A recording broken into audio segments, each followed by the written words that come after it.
Monster Hunter has always been known for its crossovers and adding other characters to the game. Like in Monster Hunter World, we got Geralt, and I think even Ciri was also part of it, or at least she was definitely a skin. And then with currently in Monster Hunter, we have Akuma returning once again, and along with let's see, what's the other one coming? Oh yeah, Bahamut. Oh god, we're all gonna die, aren't we? But yes, and Monster Hunter itself is no stranger to entering other verses, entering Raid Shadow Legends, being combined with the Marvel multiverse or sorry, the Marvel vs. Capcom stuff like that. And then you also have the fact that there are references to other verses in Monster Hunter. But today we're gonna talk about not one, but 10 characters that would actually love the Monster Hunter verse. So without further ado, let us begin. Number 10, I have the not the mercenary, or technically it kind of is, but no, actually it's not. The merchant from Resident Evil 4. Yeah, I think he would actually love the Monster Hunter verse because that man is going to be making bank just like he did off Leon and Ada and what's his name, the other guy that they saved and stuff like that. Yeah, he's gonna make bank off of them whether you like it or not. I mean, this dude, as a matter of fact, now let's actually talk about the materials real quick. The materials for some of these monsters are like vastly, and I mean vastly expensive, and could easily be sold for like high prices and stuff. Like you could get 6,000 essentially Zenny or stuff like that, or $6,000 from just a simple part. You could literally live like a king in Monster Hunter if you were actually a merchant and stuff like that. And they might be the richest people in there. Because again, they do buy a large majority of the stuff. And again, they do take a large majority of the materials that we do not harvest from the monster. And I believe that's where most of the materials for the monsters actually go. Now, when they capture the monster, I don't know if they release them back into the wild or, well, I don't know, they do put them in arena sometimes when it comes to like Monster Hunter World. But again, the merchant himself could literally use all these materials, not only to live like a king, but to sell them. This man would be the richest person in the verse because in the fact that he carries it around in his jacket, this man has it all for no reason. So imagine this man having an extreme armor set or something like that, or he has Elder Dragon components, and you're gonna be like, hey, where'd you get that? Don't worry about it. I got my connections and stuff like that. And so this means this man would not only be traveling around the world, this man could likely own a mansion in Monster Hunter. This man could be rich. And this man could be one of the best dealers for the guild has ever known. So the merchant himself would not only would this man make bank off of certain materials, but this dude would likely be able to craft them as well. Because we don't know his full capabilities. We don't know how he, obtains all this stuff, gets all these weapons and everything. But again, do we care? Nope. He's clutch. No matter how you really want to put it, that man is clutch. But yeah, he definitely takes the number 10 spot. Number 9, I got Blanka. You might be like, oh yeah, because of the recent crossover and stuff like that. Even though I never really bothered with it, all I did was buy the Cammy and Chun-Li customs for for Alma, and just called it a day. Thank you, Lord. Thank you, devs and God himself, for making those wonderful, luscious skins. But anyway, that is besides the point here. Blanka would actually be pretty good in the environment of Monster, not only because I definitely could see him as like a environmental survivor and stuff like that. I mean, he could definitely thrive in like forests, maybe even some lowland, flooded plains as well, considering he did survive in the harsh wildlife of I think South America or Brazil and stuff like that, and actually got his powers from eating electric eels. So it's very possible he could actually be helpful enough and definitely be capable of, well, having the hunters channel their elemental abilities with monsters. Because keep in mind, we can do that. We can harvest the full potential of a monster if we, soul bind with them.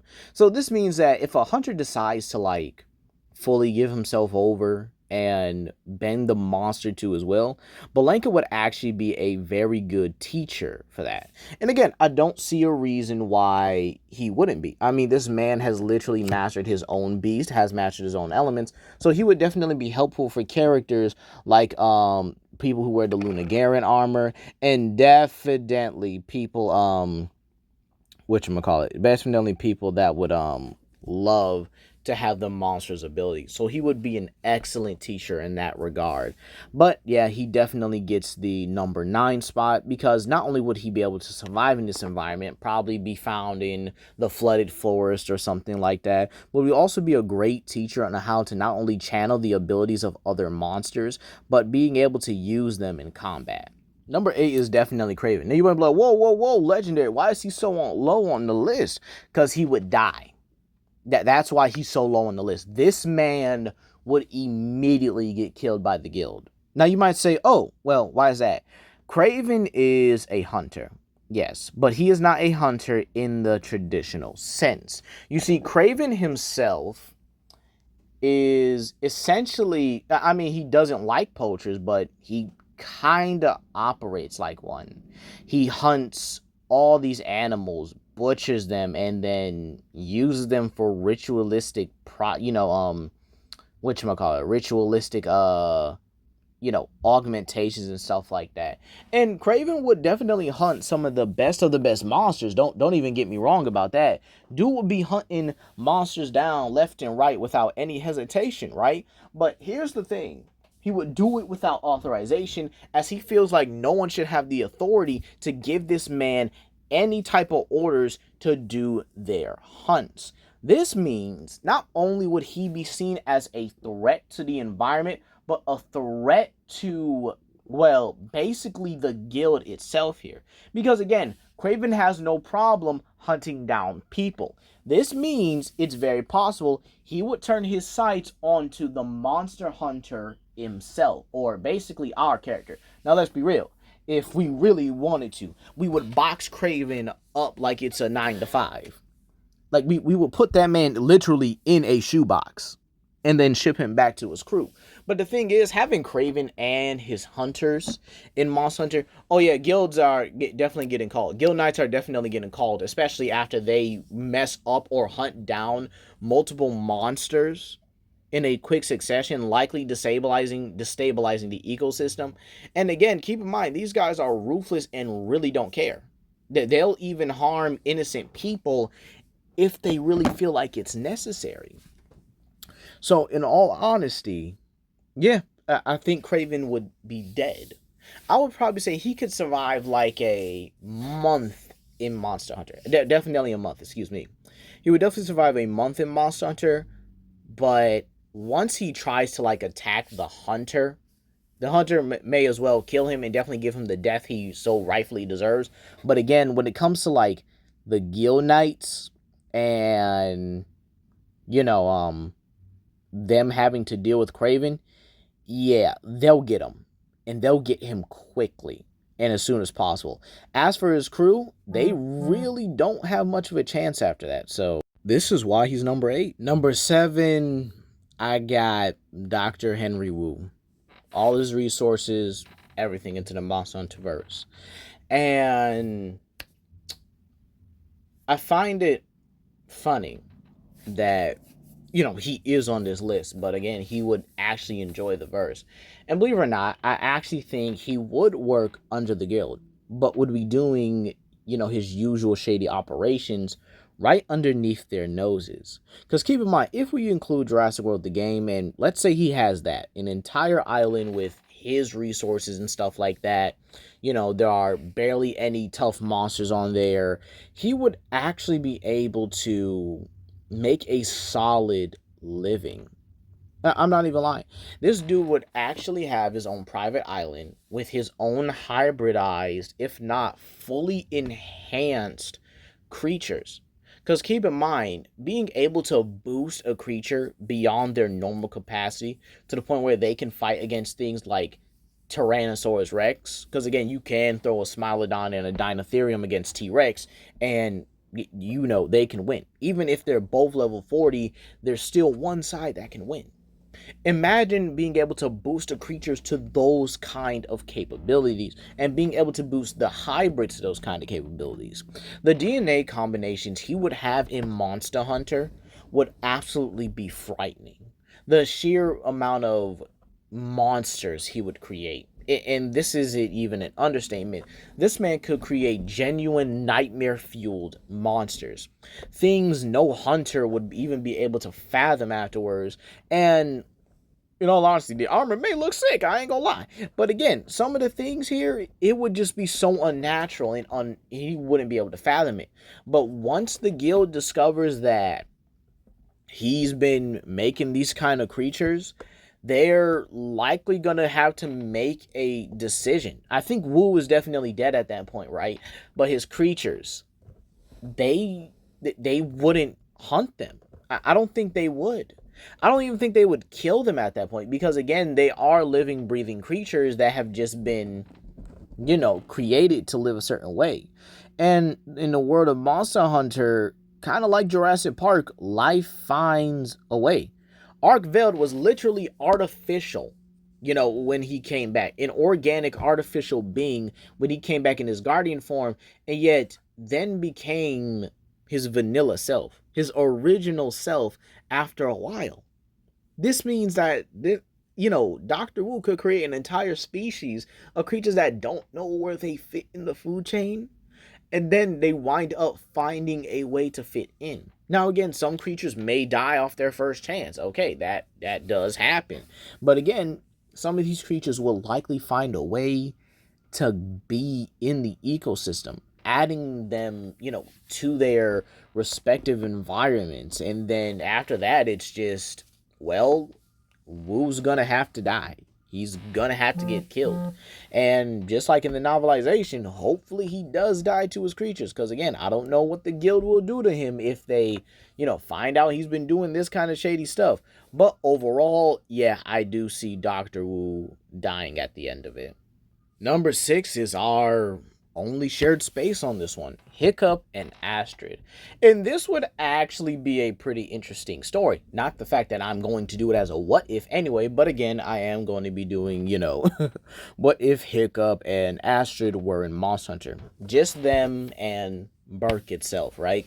So, how would this actually go?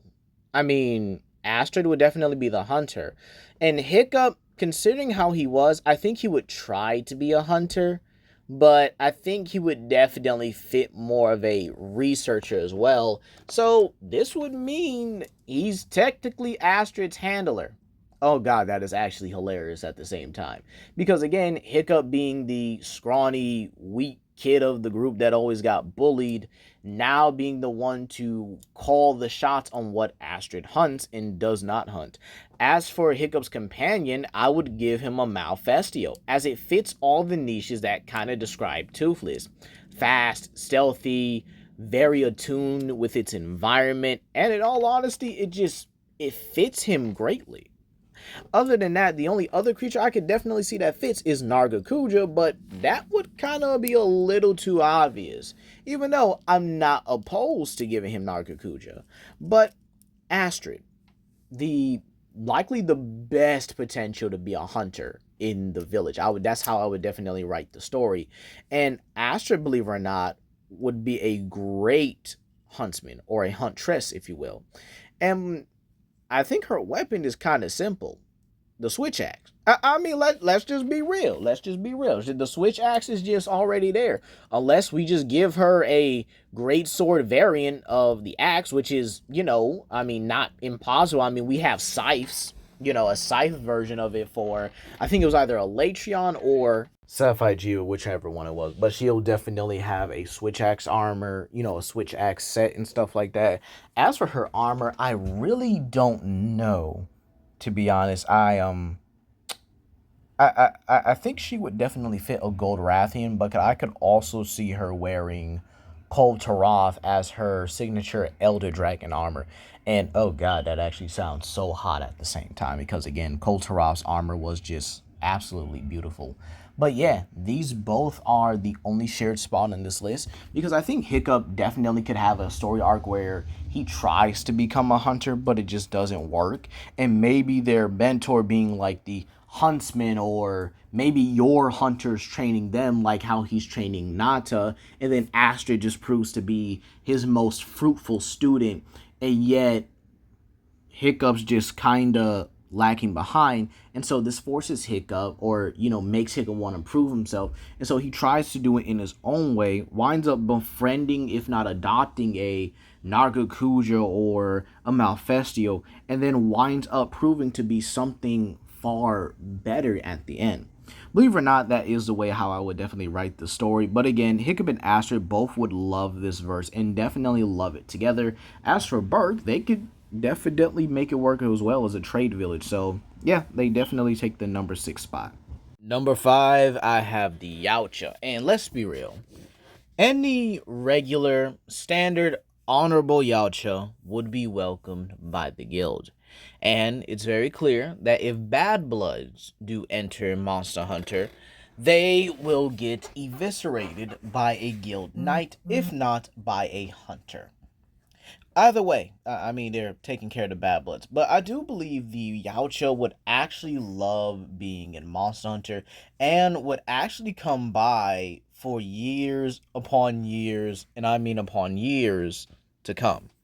There would be no way about it. I mean, it's a world where they can hunt vast amounts of monsters.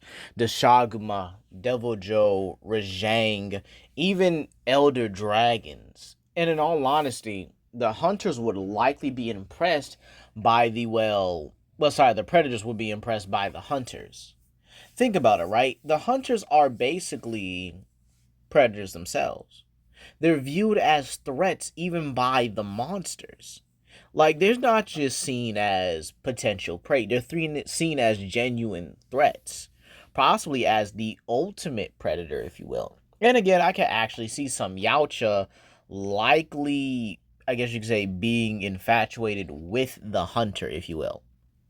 And in all honesty, I think they even bad bloods would actually learn to respect him or her, whichever one. And believe it or not, I do think there will be Yautja that just specialize in hunting certain prey. You have one that specializes in hunting fanged wyverns, a sea-going predator that hunts down leviathans, and obviously jungle ones, desert ones, volcanic ones, oasis or tropical ones. They would all specialize in hunting a certain group. And then you got the most dangerous ones, the ones that specialize in hunting down elder dragons and elder dragon level monsters. And then you have the ones that could likely tame some of the creatures in Monster Hunter and use them for their own benefit. Overall, I think the predators will love it. The hunting, the trophy, and possibly even getting their own versions of armor via the biology of these monsters as well. And believe it or not, they would actually thrive here as even a population. But on to the next one. At number 4, and look, don't even start with me about these images. Y'all already know how I am. We down bad on this channel. But anywho, yes, at number 4, I have Tsunade. And believe it or not, I think she would be impressed by the medical knowledge of the Monster Hunter verse. How they're able to heal from damages and afflictions that are borderline on near super, natural abilities. Because keep in mind, a lot of the medical ninjutsu and stuff in Naruto is based on chakra flows most of the time. So people that can get paralyzed or disabled can be healed. And keep in mind, this is the same woman that was able to perform a surgery on Rock Lee after that man had both his arms and legs shattered by Gaara. And again, she would probably be infatuated, or if not straight up obsessed with the likes of the first aid med and stuff like that, and she will likely find a way to improve it. Maybe even find a way to combine certain medicines and combine them. And keep in mind, she might be able to, actually invent better surgical ways for the Monster Hunter verse. Because keep in mind, there are certain things that we cannot heal from. Yes, even as the hunter, we do not heal correctly from certain things. And in the lore, this is actually noted to be from beings or at least creatures such as Nargacuja and Saragios. Now, why am I saying those two monsters? Well, believe it or not, their blades are so sharp that being cut by them, it actually leaves a mangled like cut on the hunter's body. Now, again, we are built different, so we will heal. But again, it leaves such a devastating and nasty cut, especially with Saragios, that hunters do not heal right. And they will have scars and gashes on their body. It's one of the few reasons why Saragios is one of those few monsters you really have to be careful of. Because again, those cuts are going to be nasty. And believe it or not, I think Tsunade would actually be able to not only stitch somebody up, but be able to make sure this never happens again. She might even have ways to improve the armor and maybe even layer it. There's also possibility she could even use this to cure monsters. Imagine her actually being able to get a hold of the frenzy virus or the affliction with the cure and stuff like that, and she's able to not only study it properly thanks to the hunter, because again, I can definitely see her giving the hunter like 25 different missions and just be like, here, I got some missions for you, here you go ahead, get to hunting. And then the hunter, claims all these rewards and stuff here, and Tsunade is able to develop a cure for afflicted monsters, meaning that you could likely just not only knock out these monsters, but you can likely cure them.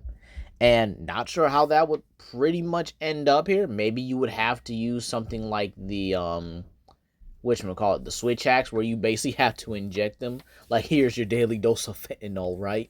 And then with the frenzy virus, I actually think Tsunade would not only find a way to cure it, but likely find a way to disable it. It could take some time. But again, all that time, all that effort, and all that, she would have plenty of time to study it. And again, maybe she would probably go on the field and study it personally, maybe keeping a distance and watching how the hunter works. And it's very possible she may even take interest in the risen elder dragons and even use their biology to combine it with something that can overcome the frenzy. And then you have the hunters being able to use the risen elder dragon's energy levels to basically boost themselves physically. Absolutely mind-boggling and dangerous at the same time. But overall, not only would I think Tsunade would love this verse, she would actually become one of the greatest medical scientists ever known in the verse. Like, she would be in books and history books as well. But on to the top 3. At number 3, we have Officer Jenny and Arcanine. Yeah, so I guess I kind of lied with that. This isn't the only shared spot on here, but technically Officer Jenny is going to be kind of carrying it, with Arcanine pretty much assisting her. But oh, she would love this. You know why? Because she actually gets to kill people in this one. Oh yeah, Officer Jenny would definitely be a guild knight, and I'm going to give her her trusty Arcanine over any other one. Because again, they are the most loyal and trusted hounds of all time. So imagine Arcanine, right?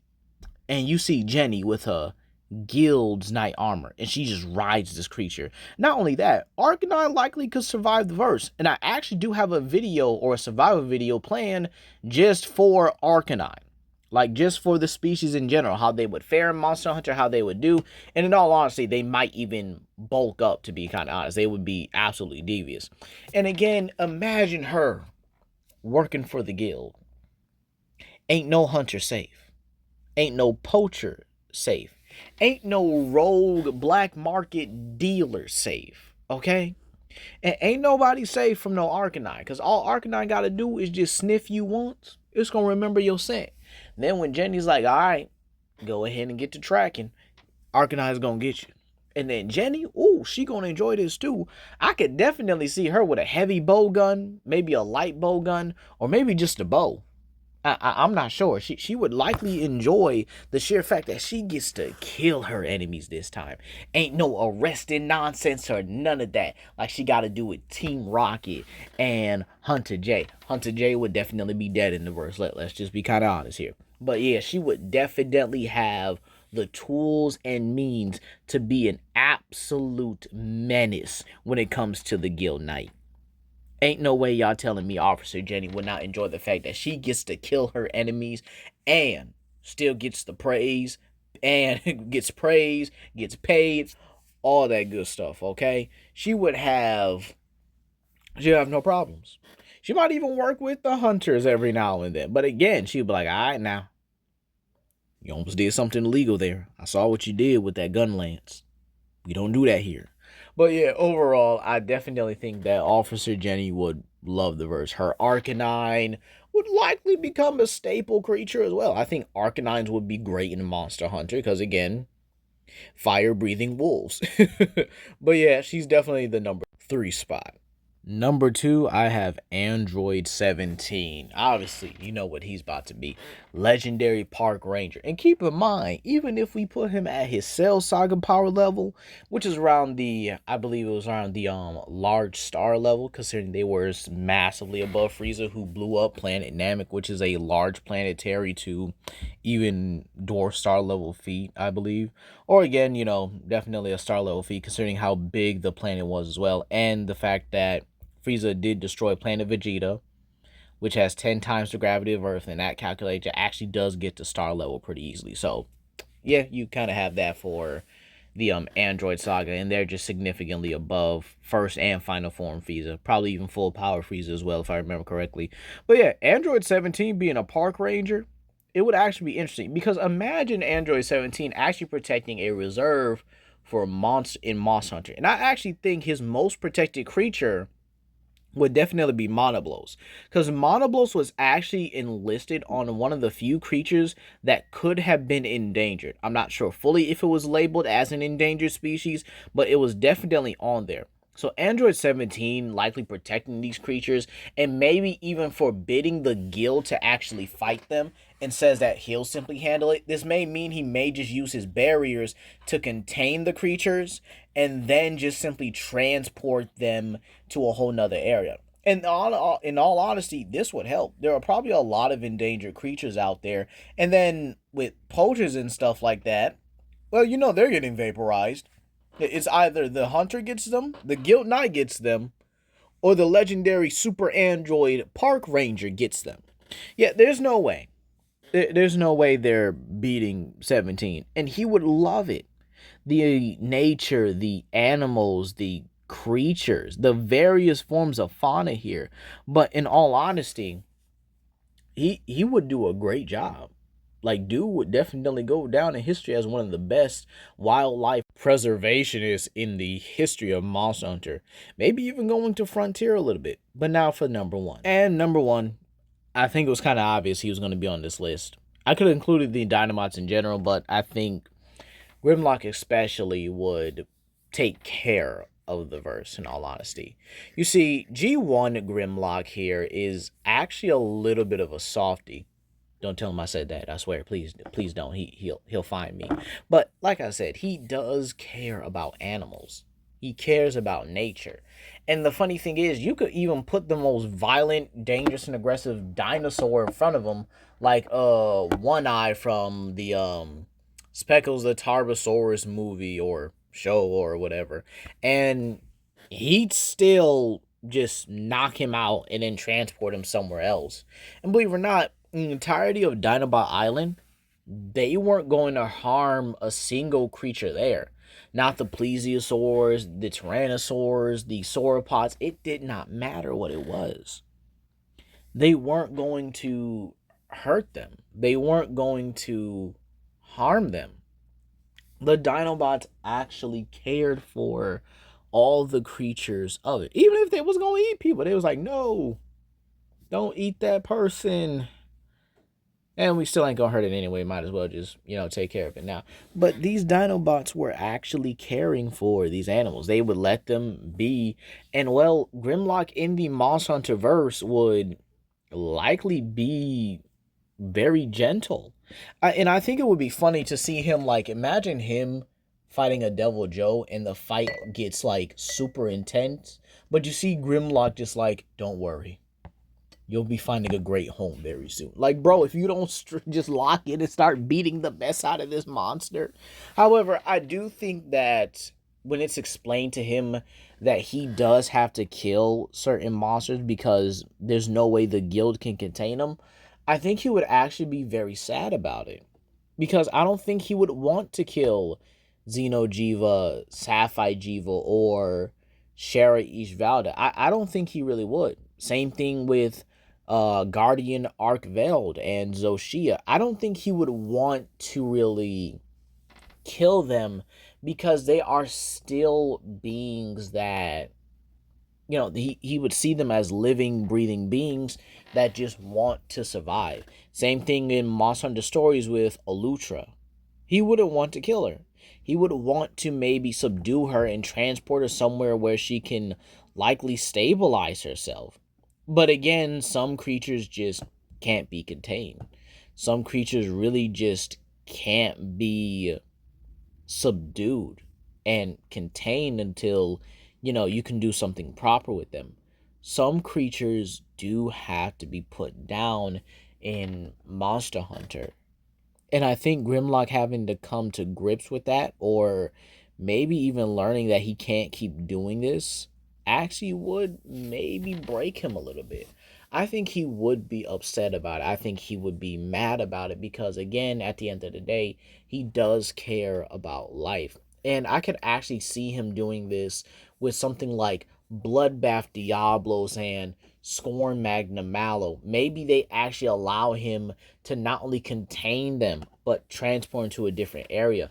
But again, when he realizes that Bloodbath's hatred for humans has gone too far, even though it's not his fault, and the fact that Scorn Magna Mallow just really doesn't care about anything anymore, but simply the hunt and the love of the game just to fight, and even the likes of Narwa, Ibushi, Geismagor, these Ender level threats, Grimlock would likely and reluctantly have to put them down, and he wouldn't enjoy it. As for any upgrades, I think it would just really depend on the ores he would definitely get. But that's going to be all today, guys. Please comment down below, like and subscribe, and share with your friends. This is Legendary Grimlock, and I do hope you guys have a blessed day. And I will be doing top 10 monsters that would thrive in Monster Hunter.